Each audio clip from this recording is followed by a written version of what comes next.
Hey guys, gwyned here, bringing you some replays from MPDC 19.7. I am playing my Grixis Zombie Deck, playing against Froggery, who is playing Mono Red Burn. I'm sorry, not Mono Red Burn, just Mono Red. I won the first game, and this is game 2. Let's take a look at my opener. Alright, here, little risky, don't have any blue. The deck needs some double blue in order to play its best creature, but all my cards are in the colors I've got, so this is a little bit risky, but I go ahead and keep. I did bring in a bunch of extra removal just to try to keep his creatures from the off the board. It's interesting that it's in his sideboard. This is particularly good against me. Any creature he equips this on is going to be able to be unblockable by my creatures, so nice little sideboard option for him.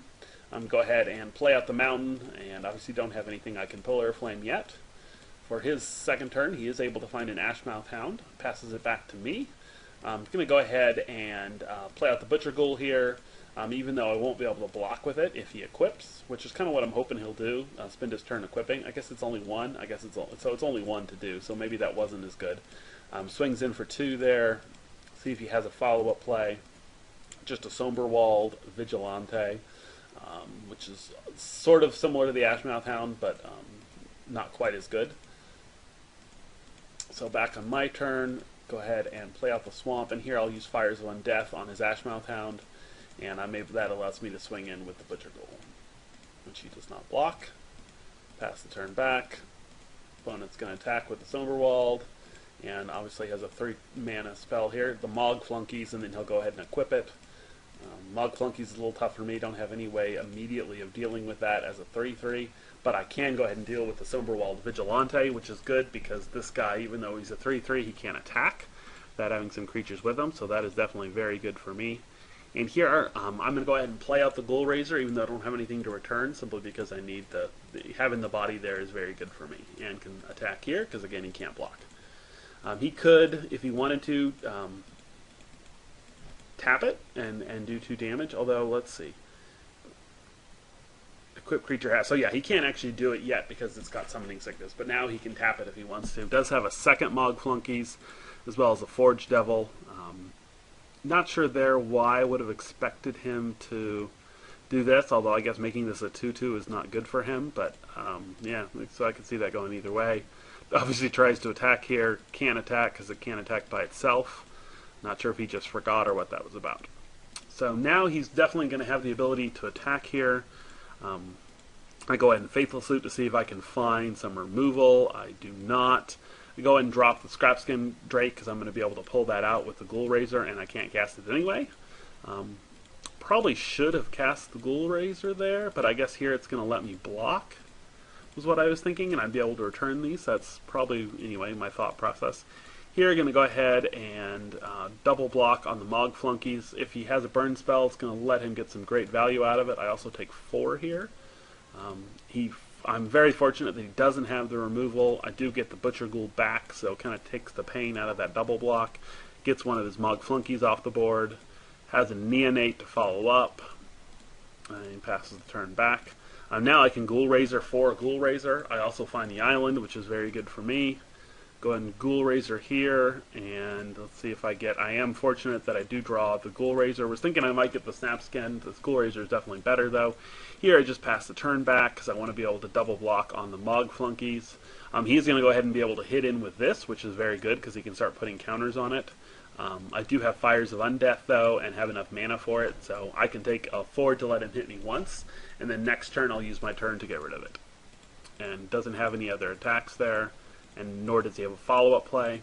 So here, be able to find just an Evolving Wilds, crack that, grab the second blue that I need, and then go ahead and use Fires of Undeath to take out the Bloodcrazed Neonate, which is definitely good for me. He is able to keep that Blazing Torch on, can put it on the Mog Flunkies, but of course if he attacks with the Mog Flunkies, then I can just block the Forge Devil, and he won't be able to attack next turn, he'll lose it. Goes ahead and does have a curse, so he's putting a lot of pressure on me. I'm going to have a hard time racing him to the conclusion here. This is going to be tough. He does go ahead and equip it on the Mog Flunkies, but does not attack. If I get a removal spell, I will be able to take it out, though. Take a damage from the curse. Find a Stitch Drake, which is definitely good. I'm going to go ahead and Faithful Salute here and see what else I can draw into. Drop the Rakdos, don't really need the land. I can get some value out of this Fires of Undeath by dropping in the graveyard. I'm going to go ahead and silent departure the Mog Flunkies there to buy myself some time. Swing in with both of these because now I know I have to race this, and I pretty much just need to go all out attack if I'm going to get him down before I'm dead. Does still have 4 cards in hand. Obviously here play out the Stitch Drake and go from there. So he's just replays the Mog Flunkies and puts the Flaming Torch on the Forge Devil.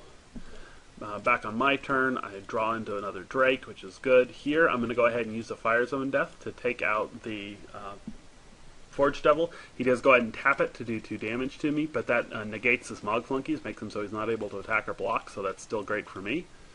And now I can swing in freely with my creatures, and that drops him to 6.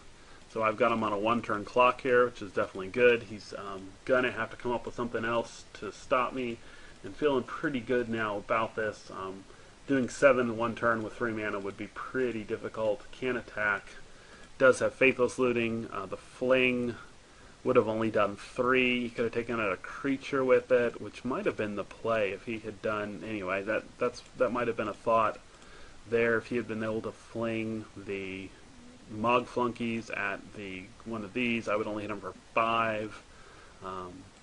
But he continues to dig. Does find a Dragon Hatchling, which blocks the Stitch Drake, but I do have the Silent Departure to go ahead and get it off the board. So that is not going to be enough to stop me. Go ahead and take my point of damage here, dropping me to 6. But at this point, I should pretty much have the win. Go ahead and use the that to get out of the way, and now there's nothing that he could take out.